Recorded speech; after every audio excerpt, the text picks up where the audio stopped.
Bihar politics में मुस्लिम card की जबरदस्त वैल्यू है। केवल बीजेपी को छोड़ दिया जाए तो बाकी के तमाम दल मुस्लिम वोटरों को लुभाने में लगे रहते हैं। आरजेडी में तो एमवाई समीकरण वर्षों से चल रहा है, लेकिन एक बार फिर से जब बिहार में तो महागठबंधन में भी लोगों ने मुस्लिम कार्ड खेलने से कोई परहेज नहीं किया और बिहार कैबिनेट में मुस्लिम मंत्रियों की संख्या भी इस वजह से बढ़ गई।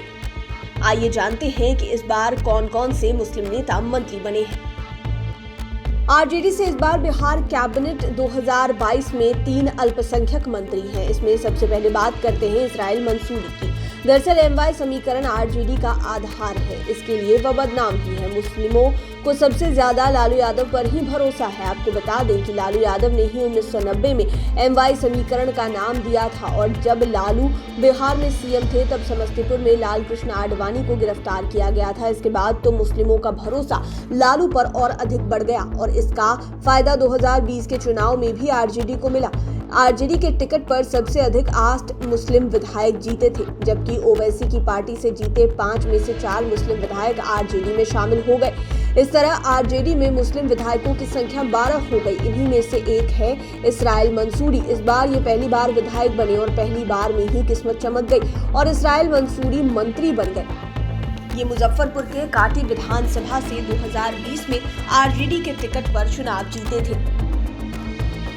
अब बात करते हैं शाहनवाज आलम की। ये भी पहली बार में फुल फ्लेज विधायक बने और पहली बार में ही मंत्री बन गए। दरअसल बिहार में महागठबंधन की सरकार आते ही मुस्लिम मंत्रियों की लॉटरी खुल गई। इन्हीं में शाहनवाज आलम भी हैं। ये जीते तो थे ओवैसी की पार्टी एआईएमआईएम से, लेकिन आरजेडी में शामिल हो गए और तेजस्वी यादव की नजदीकी का लाभ भी मिला। दरअसल शाहनवाज आलम जो कि हाट से 2018 में ही विधायक बन गए थे, लेकिन वह उपचुनाव था। उसके बाद भी आरजेडी ने इन्हें 2020 के चुनाव में टिकट नहीं दिया। तब ये बगावत करते हुए ओवैसी की पार्टी से खड़े हो गए। मुकाबला किसी और से नहीं बल्कि इनके अपने सगे भाई सरफराज आलम से था और शाहनवाज ने अपने ही भाई को हरा दिया। बाद में शाहनवाज आलम ओवैसी की पार्टी से बगावत करते हुए 4 विधायकों के साथ आरजेडी में शामिल हो गए। किस्मत ऐसी चमकी कि बिहार कैबिनेट में भी शामिल हुए। शमीम अहमद भी आरजेडी कोटे से ही बिहार कैबिनेट में मंत्री बने हैं। दरअसल आरजेडी ने अपने कोटे से 3 मुस्लिम मंत्री बनाए। तीसरे मंत्री शमीम अहमद ही हैं। शमीम अहमद नरकटिया विधानसभा क्षेत्र के खैरवा गांव के रहने वाले हैं। यह पहला मौका है जब नरकटिया के किसी राजनेता को कैबिनेट मंत्री बनने का अवसर मिला है। ये पहली बार निर्दलीय प्रत्याशी के रूप में चुनाव लड़े थे, लेकिन जीत नहीं पाए थे। लेकिन 18,000 से अधिक मत लेकर क्षेत्र में अपनी दमदार उपस्थिति दर्ज कराने में कामयाब रहे। इसके बाद लगातार 2 बार से राजद प्रत्याशी के रूप में रिकॉर्ड मत से जीत दर्ज करने में कामयाब होते रहे। आपको बता दें कि वर्ष 1972 में जन्मे डॉक्टर अहमद विधायक के रूप में निरंतर सदन में क्षेत्र की ज्वलंत समस्या उठाते रहे हैं। इनकी शैक्षणिक योग्यता बीएससी एवं बीएएमएस है। इतना ही नहीं, इनके पिता डॉक्टर आबिद हुसैन भी एक मशहूर चिकित्सक थे, जबकि इनके छोटे भाई डॉक्टर शकील अहमद भी इसी पेशे से जुड़े हुए हैं। अब बात करते हैं आफाक आलम की। कांग्रेस भी मुस्लिम कार्ड खेलने में पीछे नहीं रही, वह भी तब जब पार्टी की ओर से फिलहाल 2 ही मंत्री बने हैं। इन 2 में से एक मुस्लिम ही हैं और वे हैं आफाक आलम। ये पूर्णिया के कस्बा से लगातार 4 बार विधायक चुने गए। आफाक आलम ने जेडीयू के ललन पासवान को चुनाव हराया था। ये तारिक अनवर के करीबी माने जाते हैं। दरअसल ये अपने अनुभव की वजह से कांग्रेस विधायक दल के उपनेता थे।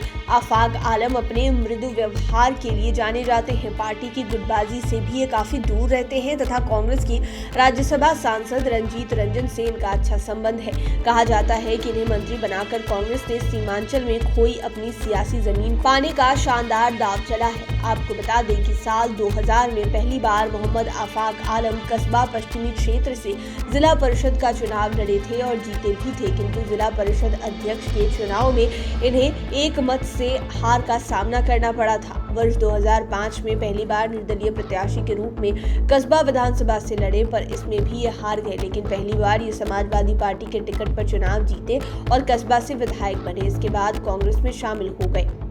पहली बार कस्बा विधानसभा से विधायक चुने गए कांग्रेस के टिकट पर आफाक आलम ने 2020 में दूसरी बार जीत दर्ज की है और इस बार ये मंत्री भी बन गए। कांग्रेस की सीमांचल में ये जबरदस्त चाल मानी जा रही है। यह तो आपको पता ही है कि बिहार कैबिनेट 2022 में 5 मुस्लिम मंत्री बनाए गए हैं। इनमें जेडीयू की ओर से जमा खान को दोबारा मंत्री बनाया गया है। जब नीतीश कुमार एनडीए की ओर से सीएम थे तब भी ये मंत्री बने थे और अब जब नीतीश कुमार महागठबंधन के सीएम हैं तब भी जमा खान को मंत्री बनाया गया है। दरअसल जातियों की सोशल इंजीनियरिंग में मुस्लिमों को फिट करने में 2020 की कैबिनेट में जेडीयू को भारी प्रॉब्लम हुई थी। उस समय बिहार में एनडीए का शासन था। एनडीए में शामिल जेडीयू के पास एक भी मुस्लिम विधायक नहीं था, जबकि यह सबको पता है कि जेडीयू भी मुस्लिमों के प्रति काफी उदार रहा है। उस चुनाव में जेडीयू ने 15 मुस्लिम नेताओं को अपना उम्मीदवार बनाया था, लेकिन एक भी नहीं जीत पाया था। तब पार्टी ने जुगाड़ तंत्र अपनाया। उस समय बसपा से एकमात्र विधायक जमा खान जीते थे। इकलौते विधायक रहने से पार्टी में मिलाने में कोई प्रॉब्लम नहीं हुई थी। इसके बाद इन्हें कैबिनेट में शामिल किया गया। अब जेडीयू महागठबंधन में आ गया तो जमा खान अब महागठबंधन के मंत्री हो गए। उम्मीद है ये वीडियो आपको पसंद आया होगा। इसी तरह की वीडियोस के लिए हमारे चैनल लाइव सिटीज को सब्सक्राइब कर लें, साथ ही फेसबुक पेज को भी लाइक करें। आप हमें ट्विटर पर भी फॉलो कर सकते हैं। धन्यवाद।